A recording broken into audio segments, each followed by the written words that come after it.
now, from the great state of Mississauga in Ontario, Canada, it's the Ted Wallachin Podcast. Brought to you by ETP Canada, providing estate administration with ease. ETP Canada.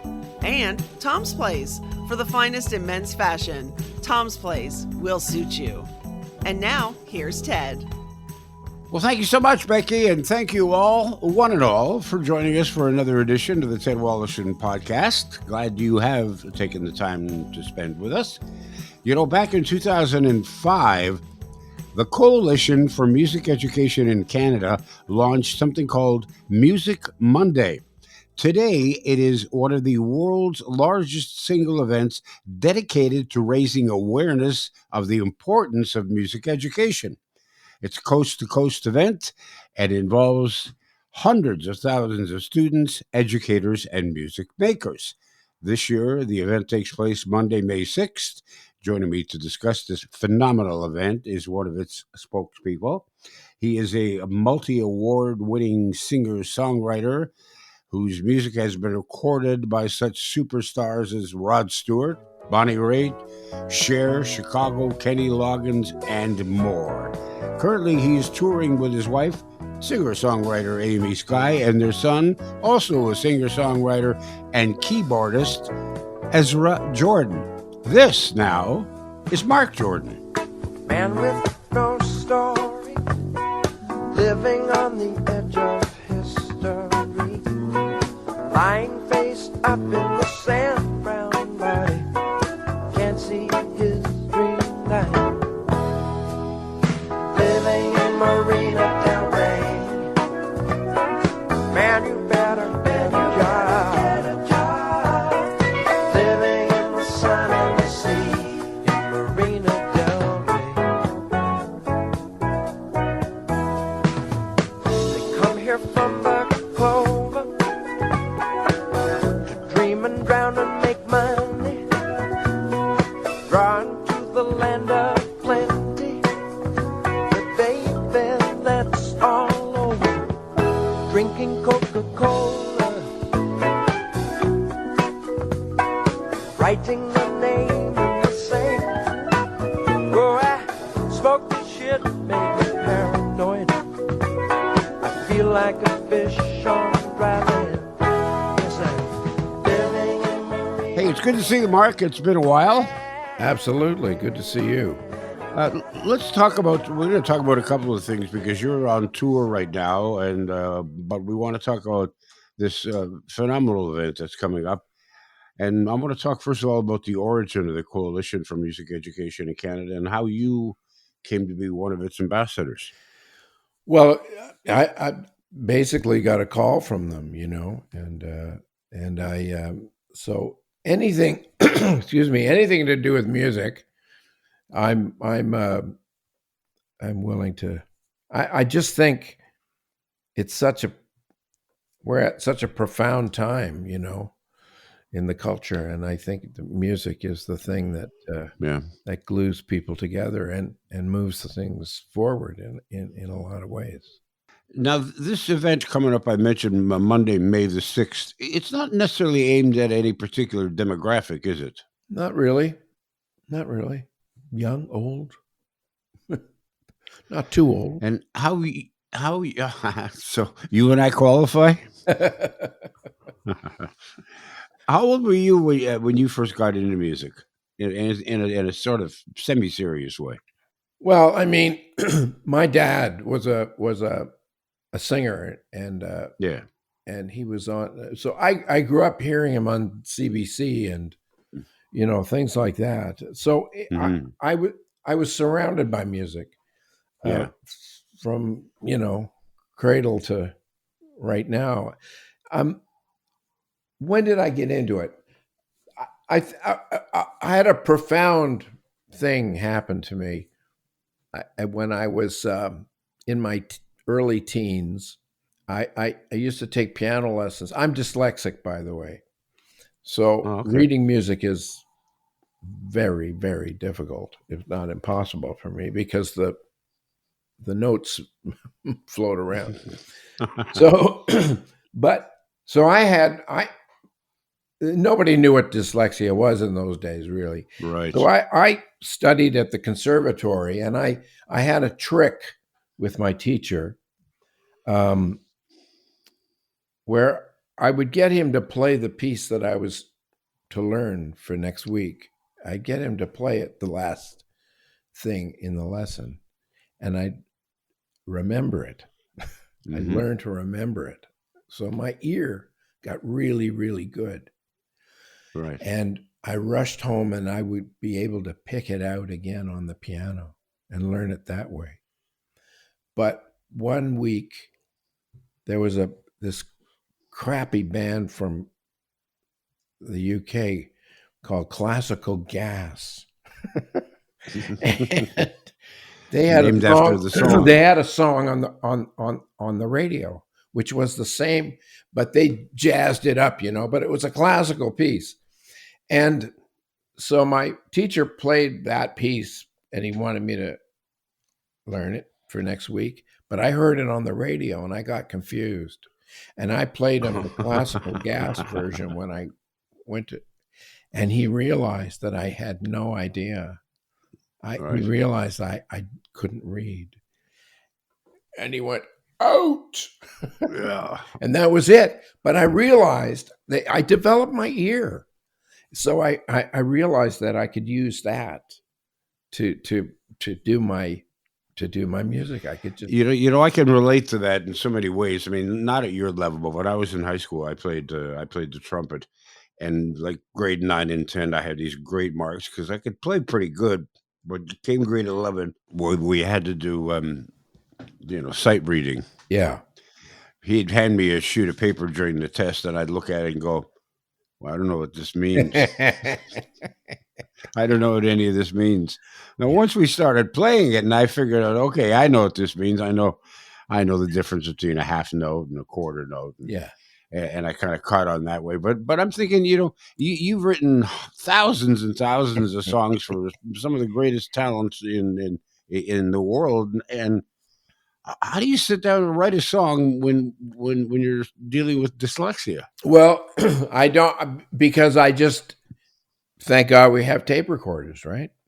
Yeah. So I record. I start playing, and if I find something I like, I record the little bits of it. I play them back, and then I also co-write a lot. I have a lot of great co-writers, and Lou Pamonti and Steve McKinnon and all sorts of people, and so I also work with those guys, and I have over the years become more of what they call a top line guy. I'll write them.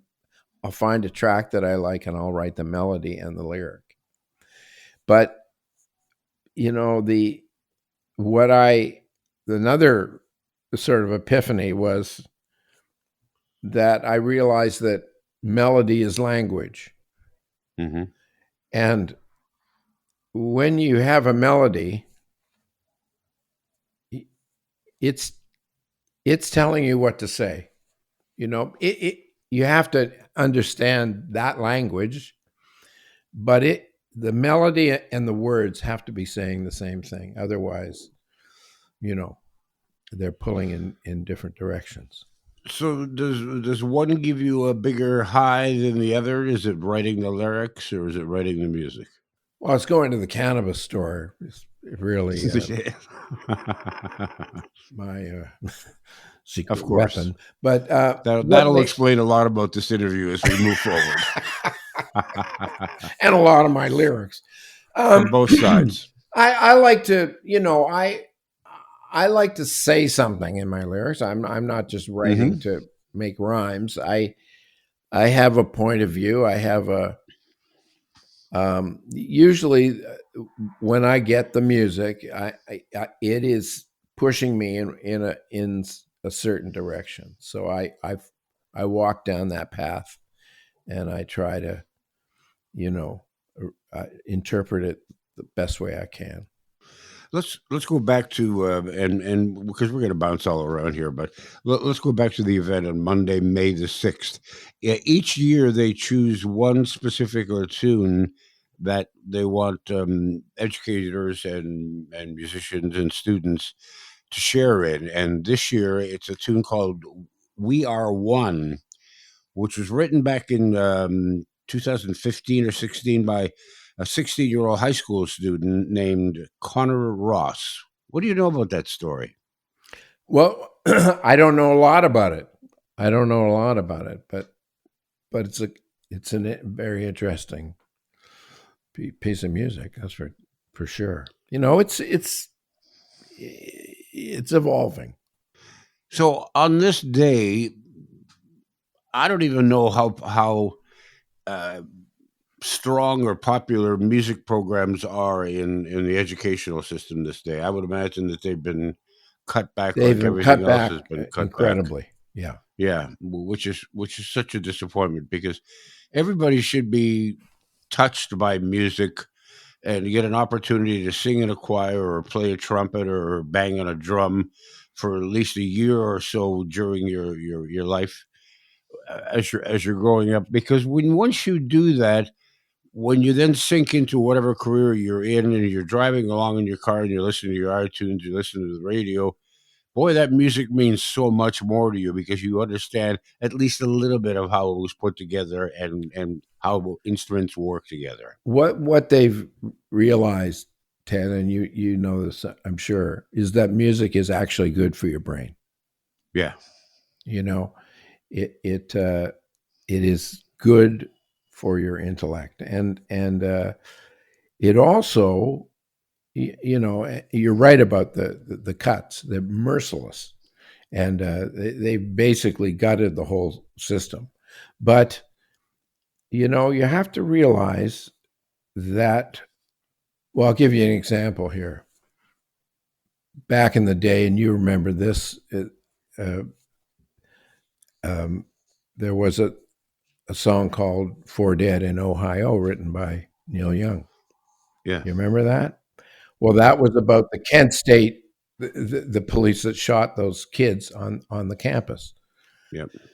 So Neil wrote that on the weekend. It was number one the next week on radio. And there are kids getting blown out of their classrooms by the hundreds now in the States, Yeah. it seems. And there's nothing. There's no comment. You know, music comments on the culture. Yeah. And we've lost that. It's like getting rid of newspapers or getting rid of news stations. You know, it's not good. It's not good for the culture. Well, popular music doesn't seem to be reflecting what's going on. When I say popular music, I mean pop music, the Yeah. actual. Whereas the rappers have tackled that in sometimes a negative fashion. Yep. But they deal with it on a basis on a daily basis. Yeah. Yeah. Well, there's no incentive to write about the culture anymore.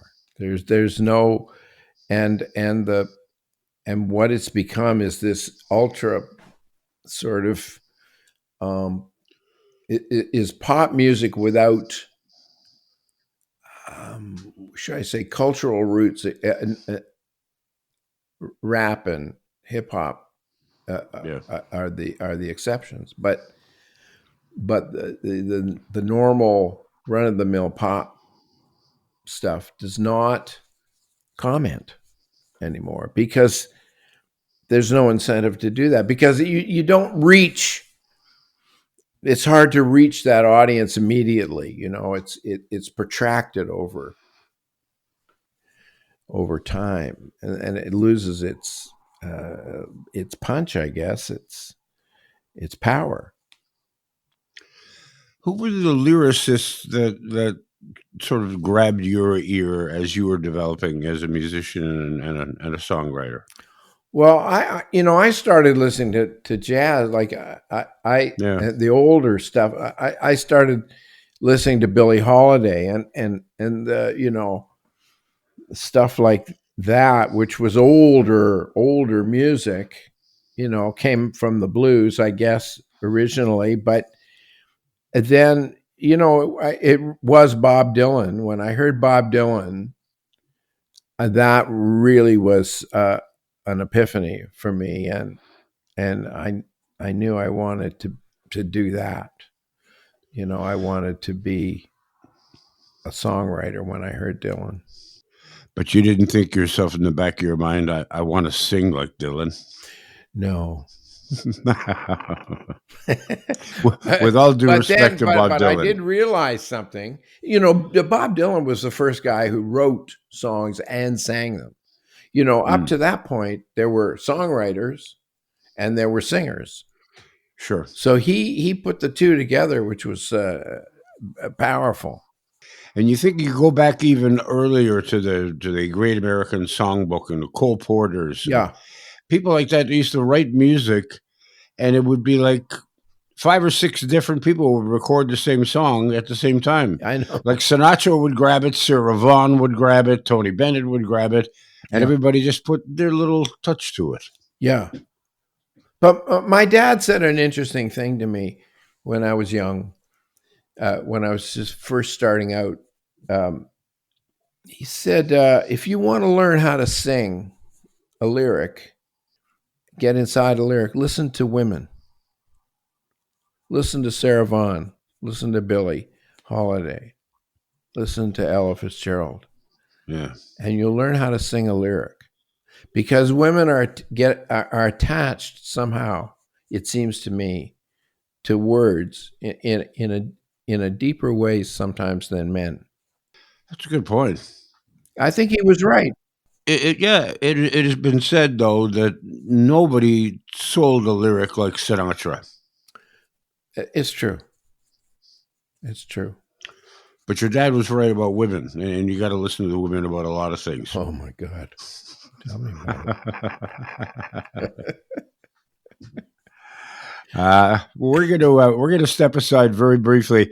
When we're gonna come back, I want to talk to you about the tour that you're on right now with both your wife and your son. All right? Yeah. Ted Woloshyn returns in a moment. Have you been tasked with the role of a state executor, or expected maybe in the future you will be? Well, if so, let me make your life a lot simpler by introducing you to my friend Debbie Stanley. Debbie is the founder of ETP Canada. They specialize in estate administration.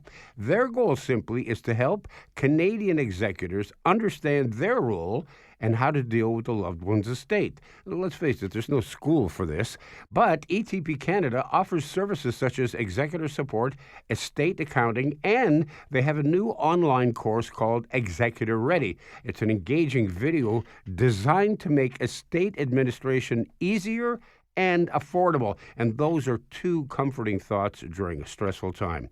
So call Debbie Stanley at 1-866-309-0387. That's 1-866-309-0387. Or you can get her at info@etpcanada.ca. That's info@etpcanada.ca. Fashion to go for men on the go. Hey, it's Ted Woloshyn for Tom's Place. If you need to refresh your wardrobe this spring, visit Tom's Place and check out the new spring and summer fashions. At Tom's Place, even the new arrivals are on sale. Spring colors, new patterns, new designs, designer suits sold elsewhere for as much as $5.99. Tom is selling for $179 to $279. Selected sports jackets, regularly up to $750, are 50% off. Is a wedding on your schedule? Because we got lots of great suits. Or perhaps you need a matching vest, shoes, or accessories. If so, just ask. Looking for a tuxedo? Starting at only $5.99. Upstairs designer suits for $100 off. Buy 2, get $125 off. Buy 3, get $150 off. Say hello to spring suit fashions today at Tom's Place. 190 Baldwin Street in Kensington Market. Tom's Place will suit you. Now back to Ted Woloshyn.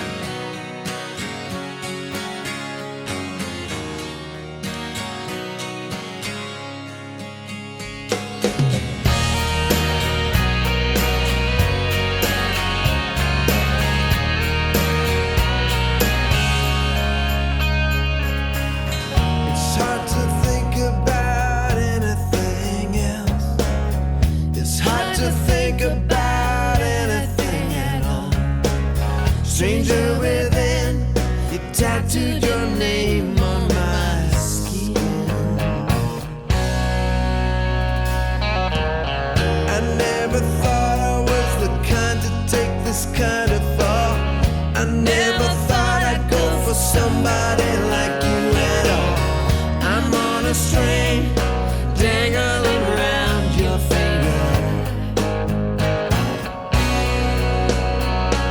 I can't stop now if I wanted to. Still I can't get back from where you take me to. I'm into you, so into you. I'm crashing through like a meteor. I hit the ground, won't make a sound. I'm into you. So go where you go, want who you want, love who you love. I'm into you. That is Into You, which is being performed by Amy Sky and her lovely husband, Marc Jordan, who joins me this week. Now, that's an interesting story behind this. This song was written way back in 1999, and you finally got around to recording it now. Why did you take 25 years to do that? It takes me a long time to make up my mind. I know the feeling. You know, well, that we didn't write it to for ourselves, but we loved the song and how we sort of. It took us years to get the right songs for this record, and I'll tell you, we have a house in Florida, and our kids also. Ezra lives in Nashville, and Zoe used to live in Nashville. Now she's in LA. But so we would drive down and through Nashville, and we spend some time there, and then go south. And Amy and I sing in the car, and to pass the time. And so it took us years, but we put together this sort of list of songs that we loved and that we really sang well. You know, that sounded good when we sang them. Right. And so over the years, we collected these songs. We'd sing them all the time in the car. And Amy said, "Well, why don't we make a record?" And so we picked a bunch of them, and that's how it happened. And some of these songs, you've performed together on stage, some of these tunes, but they just have never been laid down on vinyl, but now they are available. Yeah. Cool. So let's talk about this. This is like the Osmonds of the 2020s here. Were you and your wife, Amy Sky, and as you mentioned, are now on tour. So Ezra, your son, he's got the opening act, but he also performs with the two of you as well. Well, he's in the band, right? He plays the second keyboard, right? And he's a tremendous piano player. And we thought, well, why don't we give him a couple of songs to sing himself? And so he sings a couple of songs, and then he's part of the band as well, right. You know, and sings harmonies and stuff like that. But he's amazing. And it's not all duets though, like when you and Amy are on stage. I do a bunch of songs myself, and Amy does some herself, and then we come together and do lots of songs from this new record. Your breakout hit was recorded, I don't know, in the 80s, Marina Del Rey? In 78. 78. That's when I went down to LA and we started making that record, yeah.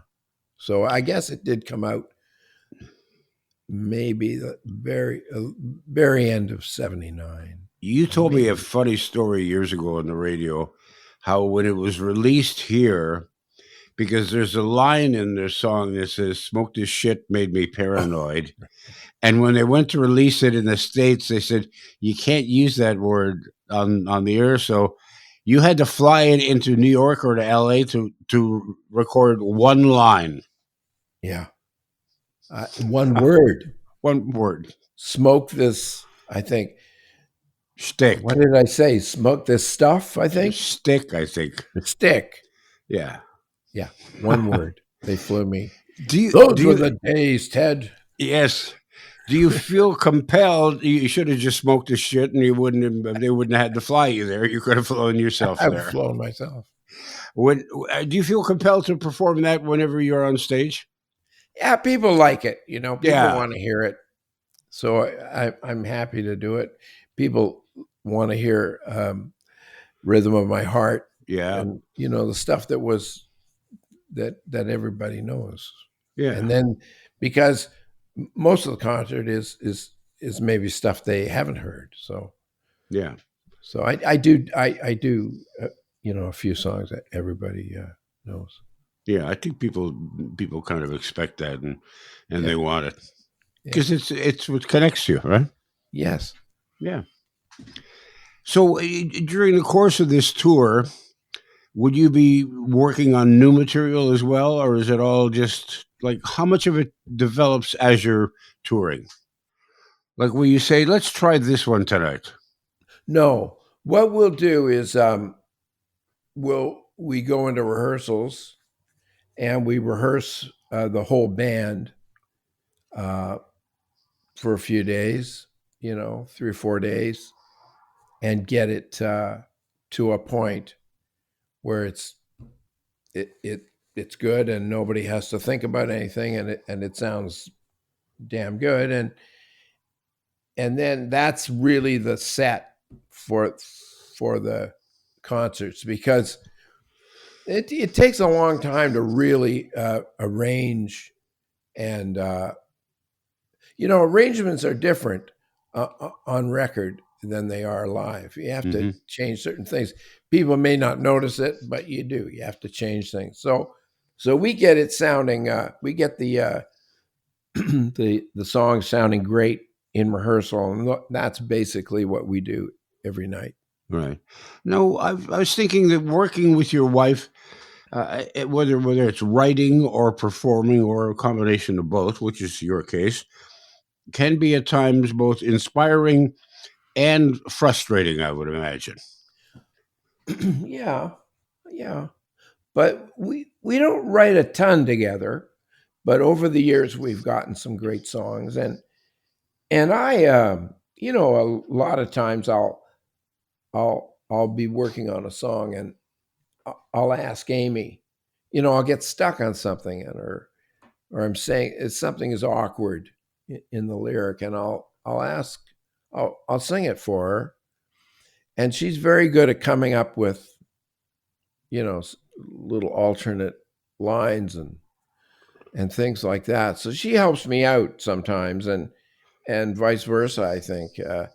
So we do that rather than sit in a room together.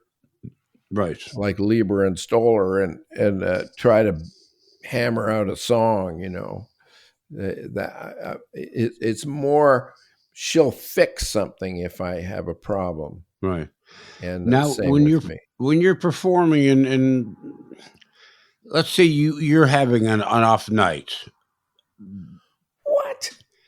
I mean, like once every decade. Yeah. You have that one off night. Yeah. When the shipment didn't come in. Is it difficult for her to be critical because it can be taken too personally? No, sometimes, because I ad lib more than she does. She sticks much more to the program than I do, but right. I like to ad lib because I have more of a background in jazz than she does. Right. So, if she doesn't like something, she lets me know. And And if I don't like something of hers, I never let her know. Because as of this moment, as of this recording, she's never made a mistake. Never. No. Perfect. And whose disposition does your son take after? Amy or you? That's a good question. He's got Amy's big brain. Like Amy has a amazing capacity for detail and information, which I don't have. I'm like a big picture guy. I know four things, but I know a lot about those four things. Okay. So Ezra, he's he like a lot of piano. I find a lot of piano players, and maybe it's because of the linearity of the keyboard, but they have a great capacity to sort of understand technical things. Ezra is amazing in that way, and he's an amazing artist and an amazing singer. He really has sort of taken the best of what he could get from us, I think, and then he went from there, and he's just developed into this wonderful artist. And his singing, I mean, he can sing Rings Around Me and Amy, and he plays way better than Yeah. I do, So Well, he's happening.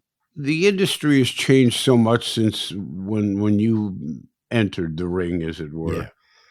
When you get young students, music students, or just people who have a passion for music and are considering it as a career, what are the kinds of guidance do you offer them? Well, it's hard right now because we're at the bottom, I think, in terms of how you can sort of make it work financially, and unless you're out playing live, it's hard to make it. It's hard to put it together. I'll give you the math. I'll tell you the math here, Ted. It's like when in the old days when I would write, say I had a song on the Big Share. That Big Share record sold 20 million, 21 million records, right? Wow. So I made 4 cents. I had one song on there. I made 4 cents a CD. So do the math. It's like 4 cents times 20 million. That's What is that? 80,000? 800,000? I can't. I'm not math. You're looking at the wrong guy for math. It's a lot of money. Yeah. But now on Spotify and the streaming services, you get, for a play, you get 0.00046 cents. Yeah. So it's not enough. It's not enough, and they're going through like a revolution in a way, and trying to suss out ways to pay artists more, and artists are trying to figure it out, and it's not there yet. That's for sure. I know. It's like for the consumer, the good news is you can now download music for cheap. Yeah. The bad news is you can now download music for cheap if you're a musician. Exactly. So now, consequently, a lot of younger musicians, when they go out to play, are relying on merchandise. A lot of merchandise sales. Yeah, that's right. That's right. But it shouldn't be that. It should be, like I was saying before, pop music should be able to comment on the culture, and rather than be everything to everybody, Right. So it gets this broad platform in order to make it financially work, but it's hard to zero in on things in terms of politics and and the direction of that society is moving, and that's what artists are supposed to do. They're supposed to comment on what's happening out there, and I think it's not happening as much as it should now. And yet, at the same time, it's like artists are, you're relying on corporate support, corporate sponsorship more and more, and you become political and you risk losing those people. Absolutely. So, but try writing a song about the sad state of obesity in young kids, and good luck trying to get a soft drink company to sponsor your tour. Yeah. Right. Absolutely. Yeah. But when I was starting out, it was quite the opposite. And the Beatles changed all that, and Dylan changed all that. It made activists out of young people, and they need to be that. Yeah, you're right. Always fascinating talking to you, my friend. And let me just ask you right now, are you working with any other artists right now? I know you worked in the past a lot with Rod Stewart. And are you writing for anybody in particular right now? I might be doing something with Art Garfunkel. I'm waiting to hear. Oh, excellent. Yeah, that'd be great. And I'm just, my old producer, Kim Bullard, called me, and he's going to do something with Art, and he's pulling me in to do it. But so we'll see if it happens. Art's a funny guy, he's here, there, and everywhere, but I hope it happens. Yeah, that would be pretty cool. Well, listen, enjoy the rest of your tour. People can go to your website and find out more information when it's coming to the town near there. What would that website be? Oh, it's just Mark at markjordan.com. markjordan.com. Just like that. Yeah. I appreciate you taking the time. I wish you all the best. I wish I could see you live like we used to, but at least we can see each other on camera. Yeah. And neither of us knows if the other one's wearing pants. God bless you, my friend. Lovely to see you, Ted. And there you go. That's another edition in the can, as we say. As some people say, that's where it belongs. And if you want to check out some of our past episodes, we invite you to join us online. Go to www.tedwoloshin, WOLOSHYN.ca. There you will find all of the past podcasts that we have recorded, and also an opportunity for you to sign up, get on our mailing list, and also leave us any comments, thoughts, questions, suggestions. We appreciate all of it. And while you're online, don't forget to fill out your organ and tissue donation card. You could change or even save a life. In the meantime, as usual, have a great week. The Ted Woloshyn Podcast has been brought to you by ETP Canada, providing estate administration with ease. And Tom's Place, for the finest in men's clothing at unbeatable prices. It's Tom's Place at 190 Baldwin in the heart of Kensington Market. Tom's Place will suit you. The Ted Woloshyn Podcast is produced by Becky Coles. That's me. Technical production by Paul Gatt. Music by Bike Thieves. To talk to Ted and for more information on his podcast and our sponsors, go to www.tedwoloshyn.ca.